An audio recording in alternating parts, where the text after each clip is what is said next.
बिस्मिल्लाहिर्रहमानिर्रहीम, अस्सलाम वालेकुम। मैं शाहिद सकलैन हूँ। आप मुझे मेरे यूट्यूब चैनल फेसबुक पेज पे देख रहे हैं। आज 18 नवंबर है और मंगल का दिन है। डिफेंस फ़ेज़ 5 दरख्शां के इलाके से जो है वो पुलिस को एक बड़ी ही अफसोसनाक ख़बर मिलती है कि एक बिल्डिंग है, उसकी छत के ऊपर एक 17 साला लड़की की लाश मौजूद है। पुलिस मौके पर ऊपर पहुँचती है। पुलिस चेक करती है कि उस लड़की के गले में जो है वो फंदा होता है, तो पट्टा लगा होता है, लेकिन ये समझ नहीं आ रही होती क्योंकि वहाँ पर पुलिस चेक करती है तो वहाँ पे कोई ऐसी चीज़ नहीं होती कि जिससे जो है वो लटका जाए या इस तरह की कोई कार्रवाई की जाए। तो पुलिस बड़ी हैरान होती है। बहरहाल पुलिस इस लड़की के हवाले से पता करती है तो इसकी फ़ैमिली वाले मौजूद होते हैं। नीचे ही इसी बिल्डिंग में ही इसकी फ़ैमिली रह रही होती है और वो पुलिस को ये बताते हैं, अफसोसनाक ख़बर देते हैं कि इस लड़की की जो शादी है वो कुछ दिन पहले ही हुई थी। ये नई नवेली दुल्हन है और बाकायदा तौर पे रे हनीमून मनाने के लिए समझ लें कि यहाँ आई हुई थी। इसका ताल्लुक़ पंजाब से था। इसके साथ क्या कुछ हुआ, इसके जो हस्बैंड हैं उन्होंने क्या स्टेटमेंट रिकॉर्ड करवाया और बाकी जो घर वाले जो उस वक्त घर पे मौजूद थे उन्होंने क्या कुछ बताया, आज की इस वीडियो में ये सारी तफसील आपके साथ शेयर करेंगे। बहरहाल जी, जैसे मैं आपको पहले अर्ज़ कर चुका हूँ, ये डिफेंस फ़ेज़ 5 बदर कमर्शियल जो है यहाँ पे अपार्टमेंट, पहले कहा गया कि एक अपार्टमेंट से बॉडी मिली है, लेकिन बाद में क्लियर हुआ कि ये अपार्टमेंट में नहीं थी बल्कि बिल्डिंग की छत से मिली है।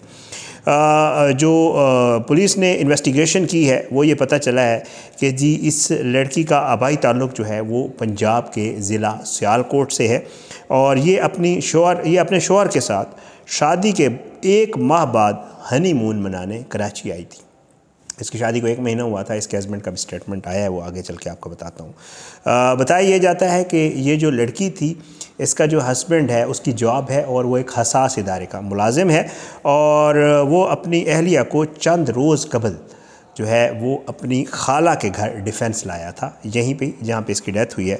पुलिस का ये कहना है कि ये जो लड़का है जिसकी ये वाइफ थी उसका नाम जैन है। पुलिस ये कहती है कि जैन की जो खाला है उसका घर इसी बिल्डिंग की 4थी मंजिल पर है, जबकि लड़की की जो बॉडी है वो 4थी मंजिल की छत से मिली है। ये बड़ा एक क्वेश्चन मार्क है कि छत पे बॉडी कैसे गई।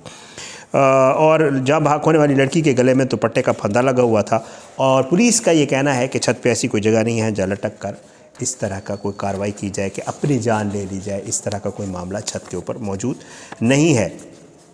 अच्छा, पुलिस ये कहती है कि जब ये सब वक़ूआ हुआ, जब ये इत्तला दी गई, जब पुलिस वहाँ पहुँची तो पुलिस का ये कहना है कि इसका जो हस्बैंड है वो घर पर नहीं था उस वक्त। और पुलिस ये कहती है कि जैन की जो खाला है उसके 3 बेटे हैं।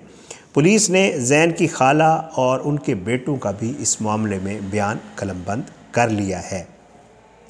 अच्छा, पुलिस ने जो है ये सारा कुछ जब हुआ वहाँ से बॉडी रिकवर की, वहाँ से बॉडी को, ज़ाहिरी बात है एक कानूनी मामला होता है, उसके लिए उसको हॉस्पिटल शिफ्ट करना होता है। पुलिस ने उसको हॉस्पिटल शिफ्ट किया पोस्टमार्टम के लिए, क्योंकि काज ऑफ डेथ जानना ज़रूरी होता है। तो वहाँ पे 2 कार्रवाइयाँ होती हैं। एक तो इब्तदाई पोस्टमार्टम रिपोर्ट आ जाती है, पता चल जाता है क्या मामला था, और साथ में फिर फोरेंसिक के लिए नमूने भी लिए जाते हैं ताकि मज़ीद DNA और फोरेंसिक करवाया जाए ताकि पता चल सके कि जी असल मामला था क्या।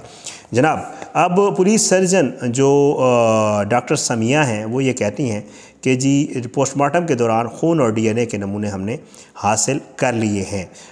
पुलिस ये कहती है कि जी लड़की की मौत का जो एक्चुअल तयन है वो पोस्टमार्टम की रिपोर्ट आने के बाद किया जाएगा और इस वाक़े की हम जो तहकीक है वो बड़ी बारीक बीनी से कर रहे हैं, ये पुलिस का कहना है। अच्छा, डॉक्टर समिया का ये कहना है कि जी जो पुलिस सर्जन हैं वो ये कहती हैं कि जी खातून की जो मौत है वो गर्दन दबने के बाइस हुई है। अब गर्दन ये कैसे दबी है ये एक अभी तक सवाल है और इसका जवाब पुलिस को अभी तक नहीं मिल रहा। किसी ने दबाई है, उसने ख़ुद कुछ ऐसा किया है, ये डिपेंड करता है।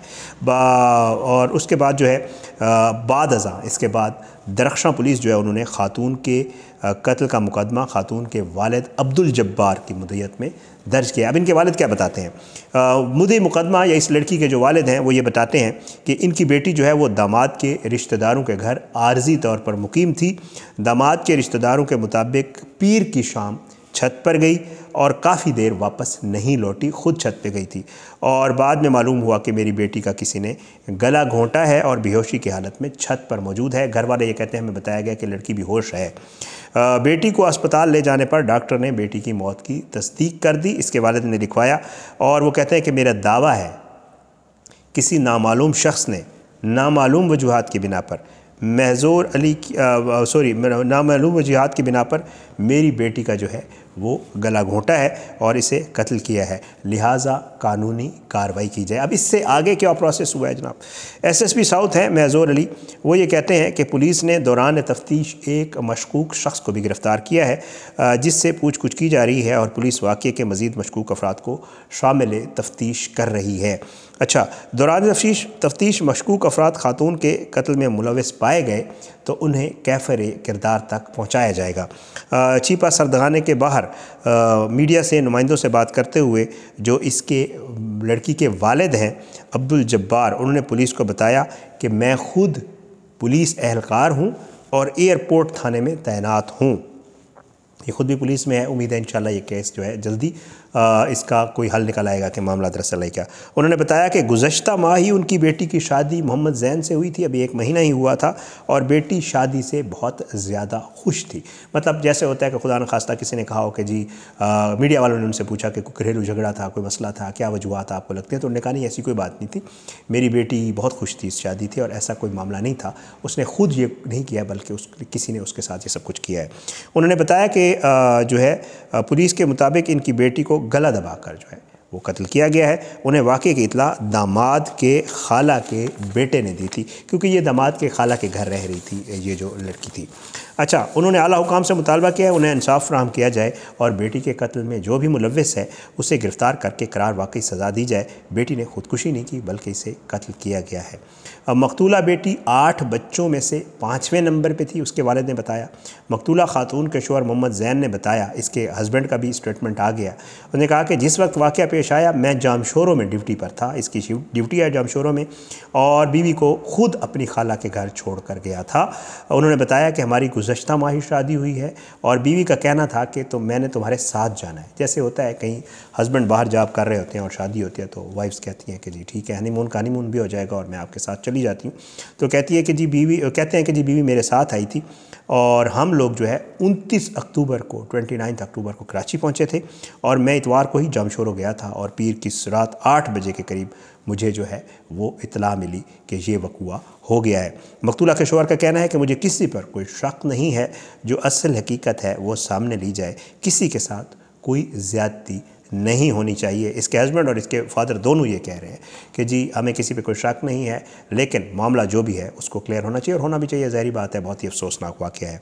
उन्होंने बताया कि पुलिस ने खाला के बेटे को पूछगछ के लिए हिरासत में लिया है, खाला के बेटे को, और कानूनी कार्रवाई के बाद लाश जो है वो वर्षा के हवाले कर दी गई, जिसे लेकर वर्षा जो है वो तदफीन के लिए नारोवाल रवाना हो गए हैं, जहाँ से इनका आबाई ताल्लुक़ है और वहाँ पे जो है अब पुलिस मज़ीद तफ्तीश कर रही है। इसकी खाला के बेटे को लिया गया है, जो है वो कस्टडी में, पुलिस कस्टडी ने लिया है और शुबा ज़ाहिर कर रही है पुलिस कि कोई ऐसा मामला है कि खुदा न खास्ता कहीं इसके खाला के बेटे ने कोई ऐसी कार्रवाई ना की हो या जो भी है, क्योंकि ज़ाहिर बात है ये मामलात ऐसे होते हैं, इनके ऊपर बेहतर है जब पुलिस तफ्तीश में चीज़ें सामने आएंगी तो इसके ऊपर कोई कमेंट किया जा सकता है। लेकिन मामला इतना मशकूक है कि ये लग ये रहा है, पुलिस का ये कहना है कि इसको नीचे ही इसके साथ कुछ हुआ है, फिर उसके बाद इसकी बॉडी जो है वो ऊपर शिफ्ट की गई है, क्योंकि ऊपर कोई ऐसे आसार नहीं है जैसे हैंगिंग के लिए किसी चीज़ के लिए कुछ दस्तियाब होता है, छत के ऊपर ऐसा कुछ भी नहीं है और मौत जो है वो गला दबने से हुई है। तो बंदा खुद अपना गला वैसे हाथ से तो दबा नहीं सकता,